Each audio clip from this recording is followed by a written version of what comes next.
এ খেলা দেখাই গেছে আমি দেখছি। আল্লাহর কত ফজলুল করিম রহমতুল্লাহি আলাইহি, সুবহানাল্লাহ। শোনে সরবরের এক মাহফিলের মধ্যে আমার দাদাজান রহমতুল্লাহি আলাইহি বয়ান করতে আছে, বুঝলেন? একটা মাসালার ব্যাপারে দাদাজান ভুল বলছে, ভুল মাসালা বয়ানের মধ্যে। এখন স্টেজ তো অনেক আলেমরা বসা, কিন্তু দাদাজান রহমতুল্লাহি আলাইহি তিনি বয়ান করতে ভয়তে না কি আল্লাহ জানে, কেউ কোনো কথা বলে না। আব্বাজান রহমতুল্লাহি আলাইহি বলতেছেন, বাবাজান এই মাসালা কিন্তু ঠিক হয় নাই, এটা কিন্তু ভুল হয়েছে বয়ানের মধ্যে। দাদাজান রাগ হইয়া বলতেছে, এই তুই বেশি চালাক হইছ, স্টেজ অনেক আলেমরা আছে, হেরা শোনে নাই, তুই কথা কস। এখন তো আলেমরা কেউ কথা করে ডরে শোনে বসছে। এখন দেখে যে আব্বাজান রহমতুল্লাহি আলাইহি এই কথা বলার পরে দাদাজান বয়ান করতেই আছে।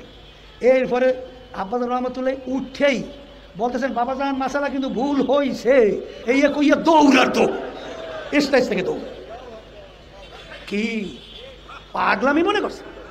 হ্যাঁ, আমিনু কামা আমানান নাস, ইমান আনো সাহাবায়ে কেরাম যেভাবে ইমান আনছিল। দলের পূজারি হয়েছে, হ্যাঁ দলের পূজারি। আর হিংসায় কত কত হিংসার সুরে টিকতেই পারে না। এক শ্রেণী বাইরে এসে সরমনের মধ্যে সহ্যই করতে পারে না। গ্যাস সরমনাই